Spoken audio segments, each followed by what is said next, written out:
इरशाद खोखर के साथ आप देख रहे हैं थर्ड पार्टी एनालिस्ट। नाज़रीन, आज की रिपोर्ट में आपको आगाह करेंगे। यकीनन आप देख रहे होंगे कि किस तरह सियासी हवाओं का रुख बदल रहा है। आज जो हलीफ हैं वो कल किस तरह एक दूसरे के हरीफ बन जाएंगे। यकीनन आप समझ रहे होंगे कि ये इशारा कहाँ है, और आपको बताएंगे कि जब ऐसी सूरत हाल हो तो फिर मामला सिर्फ यहाँ तक महदूद नहीं रहता। आपको आगाह करेंगे कि नेब अफसर को हथकड़ी क्यों लग गई जी। और नाज़रीन, बाकी एक ज़िलज़िला आया था करप्शन के खिलाफ, बड़ा ज़िलज़िला, रिक्टर स्केल पर उसकी शिद्दत क्या थी और उससे क्या क्या ज़मीन बोस हुआ, लेकिन उसके जो आफ्टर शॉक्स हैं उसमें क्या क्या ज़मीन बोश हो सकता है। अब उसके बचाव के लिए क्या तदाबीर अख्तियार की जा रही हैं, और बाकी ज़िक्र होगा कि अब पाकिस्तानी करेंसी नहीं चाहिए, अब जो है फ़ॉरेन करेंसी चाहिए, डॉलर चाहिए, यूरो चाहिए, पाउंड चाहिए, दीनार चाहिए, दरहम चाहिए, रियाल चाहिए। वो कौन से किरदार हैं, और अब वो जो ज़िलज़िला आया करप्शन के ख़िलाफ़, अब हर एक को अपनी जान के लाले पड़े हुए हैं, और इसमें क्या क्या कोशिशें की जा रही है। क्या सिर्फ ये मामला छोटों तक महदूद है, जो बड़े मगरमच्छ हैं उनके ख़िलाफ़ क्या होगा, क्या वो बच निकलेंगे। और थोड़ा बहुत ज़िक्र जिसका भी होगा कि फ़िज़िकल वेरिफिकेशन, उसमें किसका इंतज़ार किया जा रहा है, क्या बारिशों का इंतज़ार किया जा रहा है या कुछ और किया जा रहा है, और किस किस ने क्या गुल खिलाए हैं, और कराची पे अब सारा दबाव कराची पे वो कैसे है, ये आज की अहम रिपोर्ट में शामिल है। तो वो दोस्त जिन्होंने अभी तक हमारा चैनल सब्सक्राइब नहीं किया, सब्सक्राइब कीजिएगा। वीडियो अच्छी लगे तो दोस्तों के साथ शेयर ज़रूर कीजिएगा, लाइक ज़रूर कीजिएगा, और कमेंट्स के ज़रिए हमें अपनी राय से ज़रूर आगाह कीजिएगा। सबसे पहले नाज़रीन आपको आगाह करें कि नेब अफसर को हथकड़ी क्यों लग गई। नाज़रीन, ये 2 दिन पहले की बात है कि एक नेब अफसर रिजवान आलम शेख वो सक्खर की एहतसाब कोर्ट नंबर 3 में पेश हुए, तो जज साहब ने कहा इन्हें हैंडकफ लगाएं, हथकड़ी लगाएं। उन्हें हथकड़ी लग गई। क्यों हथकड़ी लग गई? मुझे याद है कि वो केस है तकरीबन 2017-18 का है। उसमें 2.25 लाख बोरी गंदम हड़प करने का रेफरेंस, उसमें कई लोग शामिल थे। ये मौसूफ शेख जो आपको बता रहे हैं ये आयु था, इसने पहले रिपोर्ट बनाई फेवर में, फिर जो है वो थोड़ी मुखालफत में, फिर मामला यहाँ तक आ गया कि फिर इन्हें कोर्ट ने तलब किया तो वो एक समात पे नहीं आए, तो अदालत ने वाज़ेह अहकामात जारी किए थे कि अगली समात पे नहीं आएंगे तो उनके खिलाफ जो है कार्रवाई होगी, और नाकाबिल ज़मानत वारंट जारी किए गए थे, लेकिन वो फिर भी नहीं आए। और फिर जब आए तो जाहिर है हथकड़ी तो उन्हें लगनी चाहिए। अब आप सोच रहे होंगे कि ये इतना बड़ा केस, फिर इस अफसर को हथकड़ी क्यों लगी। आप सोचे तो सही, इतने बरसों से रेफरेंस क्या था, कभी फेवर में रिपोर्ट देना, कभी मुखालफत में रिपोर्ट देना, इसके पीछे क्या होता है? इसके पीछे सारा धंधा होता है। और ये जो आपको बता रहे हैं रिजवान आलम शेख, ये अभी नेब में नहीं रहा, नेब में था, फिर उन्होंने कमीशन की, मेरे ख्याल में 1-2 साल पहले। अब ये असिस्टेंट कमिश्नर बन गए हैं, और मेरे ख्याल में ये सिंध फूड अथॉरिटी में भी रहे हैं, और भी एक डिपार्टमेंट में रहे हैं, और इनके वहाँ भी ऐसे ही गुल खिलाता रहा है। अब खुदा खैर करे सिंध गवर्नमेंट का, क्योंकि हमने देखा है कि ये नेब वाले अफसरान जब भी सिंध गवर्नमेंट में आते हैं, एक और भी बेज़मीर अब्बासी, वो भी जालसाजी के ज़रिए नेब में था, फिर अब वो यहाँ आके किस तरह वो एब्जॉर्ब हो गया है, वो भी ऐसे ही गुल खिला रहे हैं, तो उन्हें हथकड़ी लग गई। बाद में हथकड़ी वो हटवाई गई। तो ये आप समझ जाएं कि ये सारा नेब में क्या है।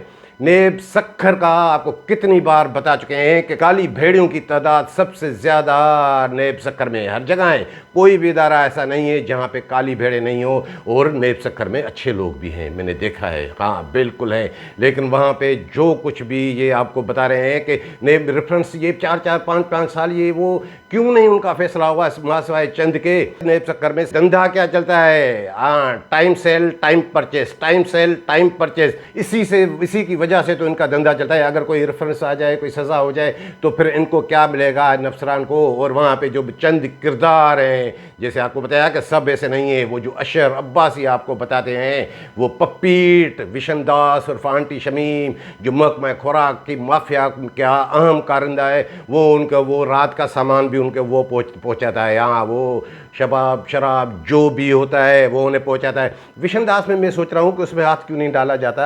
और वहाँ का एक किरदार आपको बताया था संबंध आरई नेब सक्खर का, वो भी ऐसे ही आपको पहले भी बता चुके हैं कि फी मिल की जो भी गंदम जारी हो रही है 200 बोरी गंदम इधर दे दें, 100 बोरी गंदम महीने की इधर दे दें हर फ्लोर मिल की। वो मेरे ख्याल में गुज़श्ता सीज़न के दौरान उनको ना मिली तो वो भी उनको बड़ी मरोड़ है, वो भी बता दें। और वहाँ पे एक किरदार जो दूसरा है वो है एजाज खोसो नेब अफसर। अब उसके तो मामला बड़े हैं, वो किस तरह है कि उसमें अभी मुझे जो कल इत्तला मिल रही थी कि शायद वो 85 लाख रुपए किसी ने वसूल किए, फिर उसमें से मामला आया कि नहीं ये रिपोर्ट भी हो गई, ये मामला भी हो गया, फिर उसमें से मेरे ख्याल में 50 लाख रुपए वापस किए हैं। वो भी एक खैरपुर की पार्टी है, वो बीच में थी। अब वो आपको बताएं कि वो क्या है। आपको बताया था कि गुज़श्ता साल अक्टूबर में जब छापा पड़ा शहीद बेनज़ीराबाद में मस्जिद क्यूरियो सेंटर पे, वहाँ पे 1,36,000 बोरी 1,22,000 बोरी गंद, वो तो रेफरेंस पक्का।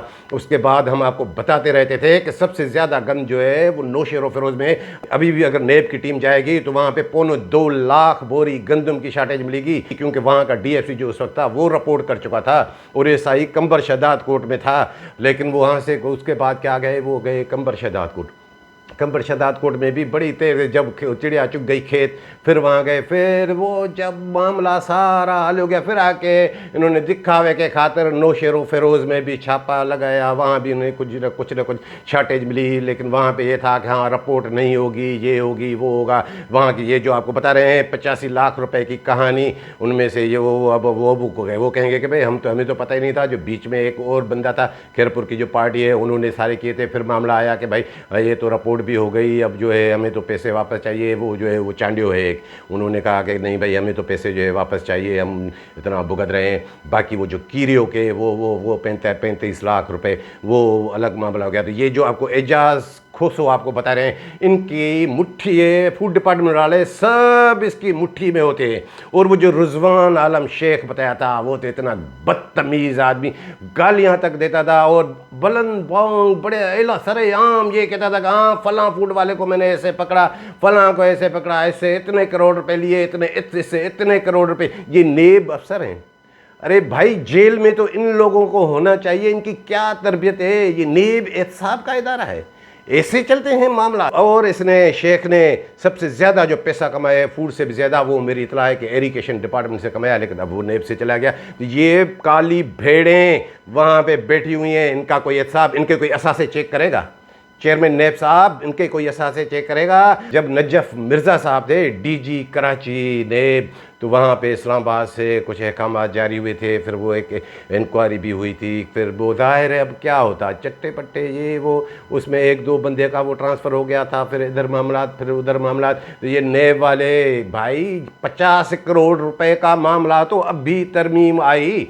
ये अगर उसमें सिंसियर होते, ये अगर उसका सही फॉलो करते, तो ये जितने भी रेफरेंस आपको बता रहे हैं कि मुनीर सांगरू का रेफरेंस कहाँ है, 80,000 बोरी गंदम का, और ये जो माफिया का सुरगना आपको बताते हैं हसन अली मक्सी, 38 करोड़ रुपए का रेफरेंस, उसका कैसे वापस हो गया? 7.25 करोड़ रुपए जो उसने ज़रे ज़मानत के तौर पे जमा कराए थे वो भी वापस हो गए। क्योंकि ये time sale time purchase, time sale time purchase, ये सब कुछ होता रहा है। भाई खुदारा इसको एहतसाब का इदारा बनाना है। ज़रा सोचें कि किस पैटर्न पे उनको चलाना है। और नेब सक्खर वालों का वो सोशल मीडिया पे देख रहा था कि अब वो आए कि वो तकरीबन वो 15 फूड इंस्पेक्टर्स को, सक्खर वालों को उन्होंने कालब नोटिस भेजा है, उनको 12 जुलाई को बुलाया है। हाँ बिल्कुल वहाँ पे है, और मुझे खुशी होती है कि बिल्कुल उनको बुलाएं। भाई आप भूल जाते हैं, कभी कंबर शहदाद कोर्ट वालों को भी बुलाएं, कभी आप जो है नौशेर फ़िरोज़ वालों को भी बुलाएं, उन्हें भी कालब नोटिस। हाँ फिर वो उन्हें देते हैं जिनके केस कोर्ट से वापस हो चुके। इस खोसों के मुतालिक बता रहा हूँ, मुझे जो इतला मिल रही है, उनको बुलाने की ज़रूरत क्या है? जिनके केस कोर्ट ने वापस कर दिए, तो फिर वो क्यों भाई क्यों आए, वो जेब भरें? यही सारा धंधा है। और जो कोर्ट नंबर 3 का जो जज आपको बताया जिसने हथकड़ी लगाई नेब अफसर को, उसके नासिरुद्दीन शाह साहब, उनकी बड़ी तारीफ चल रही है। हाँ भाई आप देख रहे हैं ना कि मलक अरशद जैसे भी जज हैं, जजों की आप जो है ऑडियो रिकॉर्डिंग ये वो भी सुनते रहते हैं, लेकिन नहीं, ऐसे जज भी हैं कानून आइन इंसाफ पे चलने वाले बिल्कुल। और मुझे पता है, मुझे बता रहा था कोई कि वो बड़े दीनदार, और ज़ाहिर है जज का फैसला बोलता है, जज का कैरेक्टर बोलता है। वो जो जो फैसले दे रहे हैं, और नेब वालों के करतूतों से भी वो बखूबी वाकिफ़ हैं। तो नाज़रीन अब अंदाज़ा लगाएं कि जब ऐसा इदारा होगा, नेब सखर को भाई बंद क्यों नहीं किया जा रहा। अब वो इस्लामाबाद में नेब वालों ने कुछ जो है वो तलब की हैं चीज़ें। अगर ये मैं सोच रहा था कि ये अगर यहाँ पे अगर सखर तक ये मामला होता है या कराची तक, तो पता नहीं इसमें तो पता नहीं क्या गंद हो जाए, पता नहीं क्या हो जाए। लेकिन फिर भी चलो अब देखें कि नेब वाले क्या कर रहे हैं। और इसमें जैसे हमने आपको बताया कि विशन दास और आंटी शमीम, उसका भी इसमें थोड़ा बहुत मुझे जो लग रहा है कि हाथ है। ये जो 13 लड़कों वाली ये वाली, भाई जहाँ पे इतनी ज़्यादा गंदम है वहाँ पे आप नहीं जाते, सखर वालों को भी बुलाएं, ठीक है। क्या आपका वहाँ पे कोई रेफरेंस बनेगा? कोई इतनी शार्टेज है। लेकिन उसमें मुझे जो लग रहा है कि ये जो विशन दास और आंटी शमीम आपको बता रहे हैं, इसका एक दो मरतबा आपको बता चुके हैं कि इसने किस तरह 20 को नया रेट आ गया सरकारी गंदम का कि अब 8,500 रुपये में बोरी गंदम दी जाएगी, 5825 वाली बंद। तो उन्होंने बैक डेट में दिखा के 20 से पहले वो गंदम 25-26 तारीख को बैंक में चालान जमा हुए, कुछ 2-3 फ्लोर मिले थे। इन्होंने क्या, उनसे पैसे लिए विशन दास ने, और फिर वो चालान जो है इन्होंने अपने ऑफिस में जो रखे उसमें वो बैक डेट के स्टैंप लगा के वो एफआई वालों का हाथ लग गए हैं। एफआई वाले इसे ढूंढ रहे हैं, मेरी जो इतला है उन्हें सारे सबूत हाथे लग गए हैं। अब वो चाह रहा है कि किसी न किसी तरह ये मामला जो एफआई सखर वाले के हाथ में है ये इधर करके वो नेब के उसमें आ जाए तो इस विशन दास और आंटी शमीम को मुफ्ती मिल जाए। और नाजरीन अभी आपको बताएं कि वो जो 20 जून को अर्थक्वेक ज़िलज़ला, वो भूकंप जो आया था जिसमें कौन ज़मीन बोस हुआ, हसन अली मक्सी का तस्करा हो रहा है, उस पर वो जो ज़िलज़ला था उसमें रिक्टर स्केल पे उसकी शिद्दत क्या थी। ये शिद्दत तो जाके उसके खालाजाद फेरोज़ मक्सी से पूछें कि उसकी शिद्दत क्या थी। और ज़िलज़ले के मुतल्लिक़ ये भी आपको बता दें कि जब ज़िलज़ला आता है ये नेचुरल है, ये सच्ची बात आपको बता रहे हैं कि कुदरत का देखें अपना कानून है। कुदरत की जो मखलूक है उनमें से ज़ाहिर है हर एक के पास अपनी सलाहियत है। जब ज़िलज़ला आता है, अब तो ये साइंसदान कह रहे हैं कि चंद सेकंड पहले वो उसका पता लग सकता है, लेकिन चंद सेकंड पहले में क्या क्या आप समेट सकता है इंसान।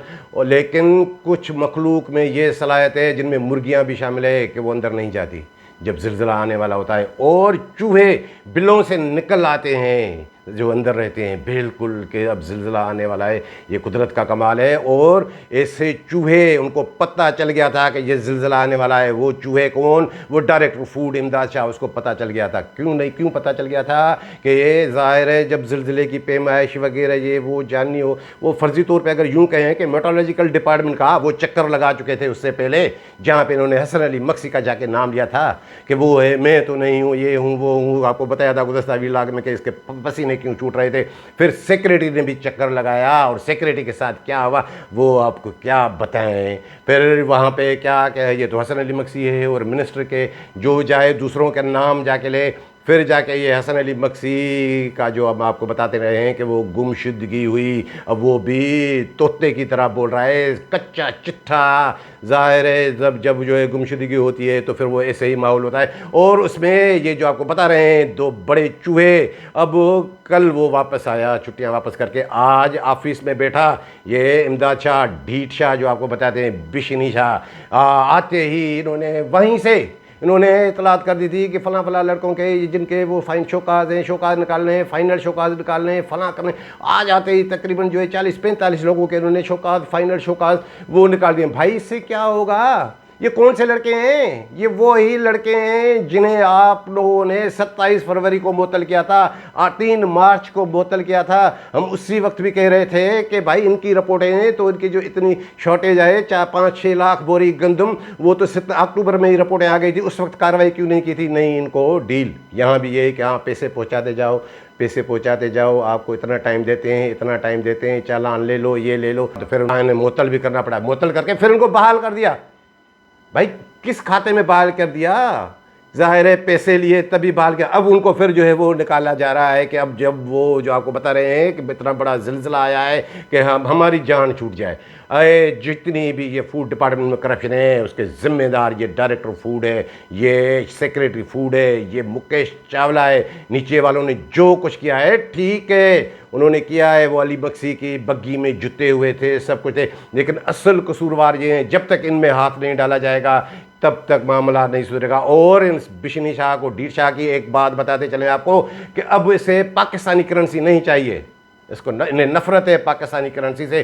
अब इसका जो वो चेला है मुर्तज़ा उन्नड़ या कोई भी जिससे भी उसकी डील होती है, कितने लाख इतने 50 लाख 20 लाख 5 लाख जितनी भी उसकी डील होती है, वो कहता है कि नहीं मुझे फ़ॉरेन करेंसी में पैसे चाहिए, डॉलर में चाहिए, यूरो में चाहिए, पाउंड में चाहिए, जैसे आपको बताया। फिर वो जाता है मनी चेंजर्स के पास, किसी से शरारती कार्ड भी लिया कि हाँ उसके नाम पे। अब जाहिर है वो इतने बड़े जो है कवानीन सख्त हो गए हैं एक बंदे के नाम पे, तो फिर वो असासों में आ जाता है कि इसके पास क्या है। अब वो उन्हें मनी चेंजर, वो उन्हें फ़ॉरेन करेंसी में रिश्वत वो जो पाकिस्तानी रुपयों में ली हुई वो चेंज करा के इनके पहुँचाते हैं। ये थोड़ा हाथ जो है मुर्तज़ा उन्नड़ पे लगाएं तो पता लग जाएगा। आप सोच रहे होंगे भाई ऐसा क्यों कर रहा है? अरे भाई $1 करोड़ अगर पड़ा हुआ है घर में, किसने देखा? 3 अरब रुपए, $100 30,000 रुपए का पेन। तो जाहिर है अब उनको वो फॉरेन करेंसी में पैसे चाहिए। अब देखें कि अब कौन उठेगा। अब इसने बंगला भी ले लिया है, अब बंगले वाला उठेगा, या रोशन ताइज पे कोई छापा पड़ेगा, या जो अगड़ो राहू में कोई छापा पड़ेगा। कल वो उन्होंने वहाँ पे एक दावत भी रखी है, अब हज करके आया है, आपको बता चुके हैं किस तरह चंदा करके इससे रिश्वत लेके उससे रिश्वत लेके चंदा मुहिम शुरू करके वो गया था। और दिन आपको बताएं जो आज ये लेटर वेटर हुए हैं, जो उन्होंने 70-72 लोग जो मुअत्तल किए थे, उनमें ये भी शामिल था मुर्तज़ा उन्नड़, इसकी भी शार्टेज थी। क्या अब दोबारा उससे भी कोई शौकात देगा, उससे भी कोई फाइनल शौकात जारी करेगा? भाई कल जो दावत उन्होंने रखी है वो सारी मुर्तज़ा उन्नड़ को संभालनी है।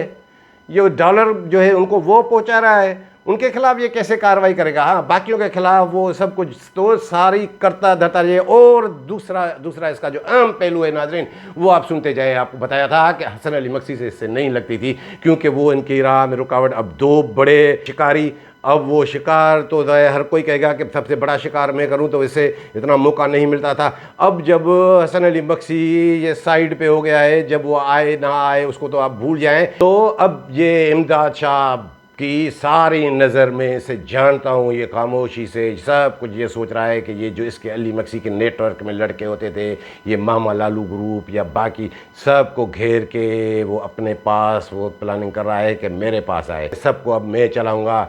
आपको आगाह करें कि अगर हसन अली मक्सी की गुमशुदगी हो गई है, फूड डिपार्टमेंट को अगर सुधारना है, अगर इदारे संजीदा हैं, तो इनके खिलाफ कार्रवाई होना ज़रूरी है। ये मामला सिर्फ हसन अली मक्सी तक महदूद नहीं होना चाहिए। सिर्फ ये हसन अली मक्सी नहीं है, इसमें बड़े बड़े और किरदार, ये जैसे बता रहे हैं आपको, ये सबसे बड़ा फ्रॉड ये और इन्होंने जो फाइलों की जो फाइल इधर के उधर, ये अब शोकाद किस किस से बचोगे भाई? तेरे गुनाह ऐसे हैं, तेरे करतूत ऐसे हैं, तूने लोगों को सताया है, आटा महंगा तेरी वजह से, फ्लोर मिल का मालिक तू बन गया। फूड डिपार्टमेंट से आने से पहले तेरे पास बंगला था, उससे आने से पहले ये जो खुफिया तौर पे आपने जो फ्लोर मिलों में शराकत की है आपके पास थी, ये सारा फूड डिपार्टमेंट का कमाई का पैसा है। अब आपको कौन बचा रहा है? आपको एक मरतबा बताया था कि वो शहदाद को डरहाला वाली शख्सियत देखें कि वो कब तक उनके बलबूते पे चलती है, और आपको बताया था कि ये यात्रा करके आए हैं। वो देखें कि ये कितना मामला संजीदगी से आगे बढ़ता है, कि सिर्फ ये हसन अली मक्सी नहीं, हाँ वो हसन अली मक्सी के चाहने वाले कुछ लोग अभी भी कह रहे हैं कि वो फैमिली के साथ ये साथ। अरे भाई अब भूल जाएं, अब वो जी को बहलाने के लिए गालिब ख्याल अच्छा है। लेकिन एक बात ज़रूर है, मैंने देखिए कहाँ एक माफिया का सुरगना और भी उठा था। मैंने देखा कि हाँ सिंध बिल्डिंग कंट्रोल अथॉरिटी की माफिया का सुरगना, वो एक इंस्पेक्टर है, आ रही हाँ, जो डीजीपी कहता है कि साहब का मूड कैसा है कि मिलने जाऊँ, सारा काम वो इंस्पेक्टर चलाता है। उन्हें भी उनकी भी थोड़ी गुमशुदगी हुई, लेकिन क्या था, चंद घंटे की गुमशुदगी थी। क्यों? कि वो क्लियर थे। हाँ, वो जहाँ से वो आप समझ जाएं, जहाँ पे वो सारा कुछ होता है वहाँ पे वो क्लियर, वो इतना अपने जेबें इतनी नहीं भरता था। हाँ, वो वहाँ पे क्लियर थे तो वो आ गए। अब यहाँ पे क्या है, ऊपर कितने पैसे गए हैं, 45 अरब रुपए की करप्शन हो चुकी है।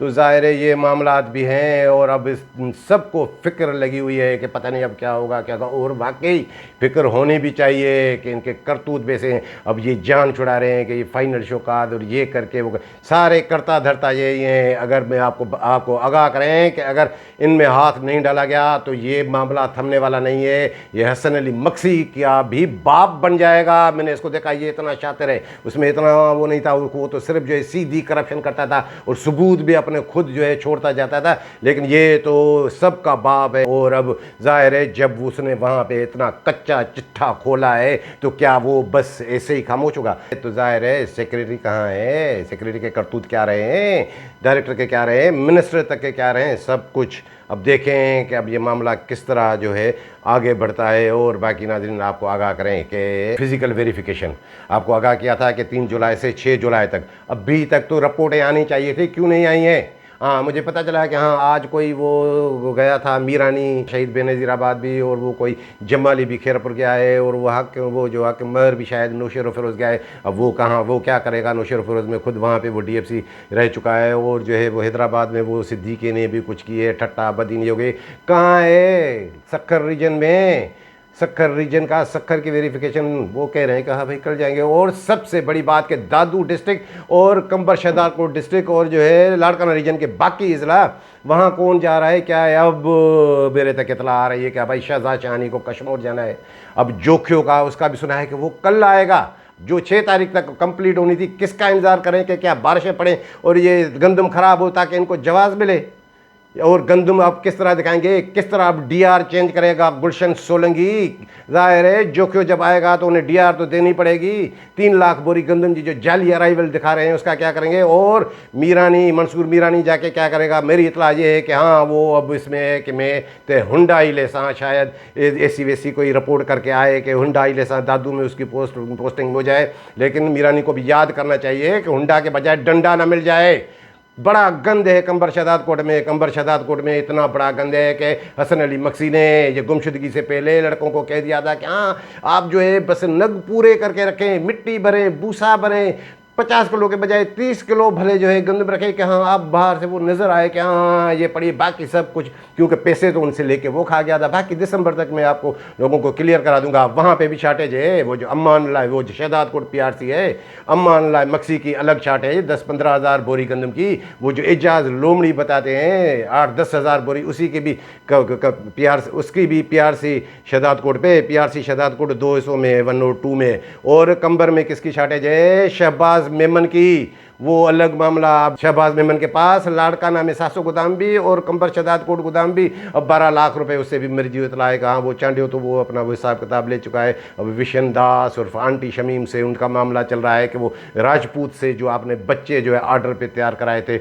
उसका हिसाब किताब अब देखें कि वो हिसाब किताब इन्हें मिलता है या नहीं मिलता है। और लाड़काना में भी इसकी लोमड़ी की, एजाज मक्सी की वगन रोड गोदाम पे भी बड़ी शार्टेज है। अब देखें कि वहाँ पे वो कलवड़ कब जाता है, कब वो करता है। मुझे तो आज कोई बता रहा था कि नहीं ये मामला जो है वो तकरीबन वो हो सकता है कि मंगल बुध तक हो।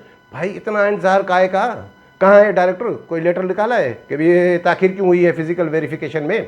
क्या ये सारा कुछ मैनेज कर रहे हैं? कब सब इसी में है कि सारा दबाव जैसे आपको बताया कि कराची पे कि अब जाली अराइवल किस तरह दिखाएं। मेरी जो इतला है कि अब वो थोड़ा वो भी अब वो परेशान है। घुमरो यहाँ का जो डिप्टी डायरेक्टर है, अब देखें कि वो जो काका सिपाही आपको बताया था नवीद ताहिर DFC मलिर जो पप्पी अली मक्सी का, अब वो देखें कि किस तरह किसको क्या रास्ता देता है। सबकी फ़ोन है, सबका जोर जो है कराची पे है कि दीदार मक्सी भी, अब उसकी भी 45 हज़ार बोरी गंदम, ये डिस्ट्रिक्ट शहीद बेनज़ीराबाद वाला मस्जिद गिरे वाला। अब वो उसके मतलब मुझे कोई बता रहा था कि उसने 45 हज़ार बोरी इस सेंस में करके रखी है कि ये 45 हज़ार बोरी है तो ये 45 करोड़ की है। अगर कल कोई मामला भी हो गया तो मेरा नेब का रेफरेंस नहीं बनेगा। अरे भाई मुफ्त में मशवरा दे रहा हूँ मक्सी, तू सुन ले, कोई नहीं है ऐसी बात बताएगा आपको। ये 10 हज़ार की बोरी गंदम नहीं है, इसमें इंसिडेंटल चार्जेस भी हैं। ये 14,000 रुपये की फी बोरी गंदम है। हाँ अगर 50 करोड़ से बचना है तो 35 हज़ार से कम पे आप वो अपना काला मुंह करो, तो फिर जो है वो 50 करोड़ में नहीं आओगे। आप समझते हैं कि इसमें वो नेब का रेफरेंस हो? भाई नेब का रेफरेंस तो बाद में होता रहेगा। नेब वाले तो आपके जेब में पड़े हुए हैं, 2-2 करोड़ दे के आप उनसे टाइम खरीदते हैं। ये जो माहौल चल रहा है इस पर देखें। और वो इमदाद मक्सी की भी 28 हज़ार बोरी गंदम, और मुर्तज़ा उन्नड़ की भी जो कल जो है वहाँ पे बड़ी दावत जो रखी है बिशनी शाह ने, इसने डॉलर शाह ने ये डॉलर शाह कहें, यूरो शाह कहें, क्या कहें इसको। अब ये बिशनी तो है ही है, वो जो वहाँ पे सारा संभालेगा मुर्सा उंडर, उसकी रिपोर्ट कहाँ है, वो भी तो उन्हीं में शामिल है। और आपको बताएं कि लाड़काना में इतना गंद है कि एक मेरे पास रिपोर्ट आई है, बकरन सेंटर का इंचार्ज है शरीफ भुट्टो उर्फ शरीफ सांगरू कहें, क्योंकि वो जो आपको बताया कि 80,000 बोरी गंदम की शार्टेज वाला वो मुन्नीर सांगरू, उसकी वो उन्होंने बड़ी कोशिश की कि मुझे भी पोस्टिंग मिल जाए, पोस्टिंग नहीं मिली तो फिर इन्होंने ये 50% पे ये अपने जो है पपीट वो रखवाए हैं। उन्होंने क्या किया है कि उन्हें, मेरी जो इतला है कि उन्हें तकरीबन जो 30,000 बोरी गंदम का टारगेट था, यानी 30 करोड़ रुपये। अब जब गंदम खरीदी जाती है तो जाहिर है कि डीएफसी उसकी जो अथॉरिटी देता है 5,000 बोरी की फिर जाके पैसे मिलते हैं, पैसे निकलते हैं। उन्होंने 28,000 से ज़ायद गंदम बोरियों का पैसा वो एक साथ, वो पता नहीं मैनेजर ने उसे कैसे निकाल के दे दिए। देखें मेरी ये तबीयत है, विशन दास जो आपको बताते हैं आंटी शमीम के, आपको कितने करतूत हम बताते रहते हैं, लेकिन जो बात जैसे होगी वो मैं वो बयान करूंगा, क्योंकि मेरे कोई गुड बुक्स में नहीं है, ना कोई मेरे बैड बुक में है। जो सच बात होगी वो आगाह करेंगे आपको। तो मेरी इतला ये है कि उन्होंने बैंक मैनेजर को विशन दास ने लिखा कि भाई ये 28,000 बोरी ज़ायद इन आपने कैसे दे दिए, इनको पैसे निकाले। तो वो कह रहे हैं कि 30,000 बोरी थी, मैंने तो विद इन एलोकेशन उनको पैसे दिए। ऐसे नहीं होता। क्या डीएफसी की अथॉरिटी थी, अथॉरिटी लेटर उनका था कि हाँ इनको दें, क्योंकि वो चेक इन बैलेंस होता है। और आपको बताएं कि इसमें विशन दास सही है, कहाँ बिल्कुल ऐसे पैसे नहीं होता है, लेकिन उसको ये फिक्र है कि ये कोई एडवांस में इसने ले लिया, नहीं, उसे पैसा नहीं मिला। अब वहाँ पे पैसा, तो वहाँ पे बीच में जो है वो भी बड़ा ताकतवर है मुनीर सांगरू, जैसे हमने आपको बताया कि वो शरीफ भुट्टो उर्फ शरीफ सांगरू, वो मुनीर सांगरू को पैसे दे या इसको दे, वो उनका मामला अलग चल रहा है। और मेरे तक ये भी इतला आई है नादरीन के शायद ये विशन दास सिर्फ आंटी शमीम इसकी 3 माह की रुखसती का सोच रहा है कि छुट्टी पे चला जाऊं। मैंने कहा ये छुट्टी पे क्यों, हाँ जैसे आपको बताया कि वो जो FIA वाला मामला है वो भी बड़ा संजीदा हो गया है। और अभी तक फिजिकल वेरिफिकेशन क्यों नहीं हो रही, और ये विशन दास सिर्फ अफसर नहीं है, ओबावड़ो फ्लोर मिल का मालिक भी है। हाँ वो रिश्तेदारों के नाम पे, इनके नाम पे, उन पे, और सांगढ़ में एक और फ्लोर मिल के लिए इनकी जो है डील चल रही है कि वहाँ पे वो लीज पे ले या अपनी, इस तरह वो मामला भी हैं। अब ये और इस विशन दास के मुतल्लिक़ आपको बताया नाजरीन की, जैसे हमने आपको एक व्लॉग में बताया था कि किस तरह जो है 2008 से लेकर कौन कौन माफिया का सुरगना रहा, ये वो सब कुछ होता रहा। आपको बताएं कि जितने भी माफिया के सुरगना है वो तब्दील होते रहे, लेकिन उनमें से आपको बताएं कि 2013 से लेकर एक भी माफिया का सुरगना ऐसा नहीं है जो इस विशन दास से दूर हो। सबको सबकी सहूलतकार ये करता है, हर किस्म की सहूलत, पैसा तो हर कोई देता है, बाकी वो जो आपको समझ जाए वह हर किस्म की सहूलत सब वो, भले जो है राह पुटर हो, उसके बाद जो भी बना, भले हैदर मल्ला हो, ये ख़यामुद्दीन हो, जितने भी हैं, और ये अली मक्सी हो, सबके साथ ये सहूलतकारी में रहा है। सबसे ज़्यादा वो माफिया के सुरगना तो आते जाते रहते हैं, लेकिन ये वहीं पे सबसे ज़्यादा कमाई, सबसे ज़्यादा हरामखोरी करने में इसका किरदार रहा है। और नाजरीन आखिर में आपको एक बार फिर बता दें कि ये जो बिशनी शाह है, डॉलर शाह, ये तबाही मचाने वाला है। अब उनकी वो थोड़ी यहाँ परेशानी भी है कि ये मामला थोड़ा बढ़ गया है, लेकिन इन्होंने भी हसन अली मक्सी से कम करप्शन नहीं किए। अगर ये सही बैठा रहा तो फिर यूँ समझें कि ये हसन अली मक्सी का भी बाप बन जाएगा, क्योंकि ये तो तेज़ है, अपने सबूत भी इस तरह वो करते हैं। लेकिन मेरी इतला है कि ये कितना भी चाहे, ढेरों सबूत इनके भी मौजूद हैं, क्योंकि चोर कितना भी चालाक हो कहीं ना कहीं अपने वो निशान छोड़ जाता है। तो नाज़रीन ये थी आज की रिपोर्ट पसंद आई हो तो दोस्तों के साथ शेयर ज़रूर कीजिएगा। मिलेंगे अगली रिपोर्ट के साथ।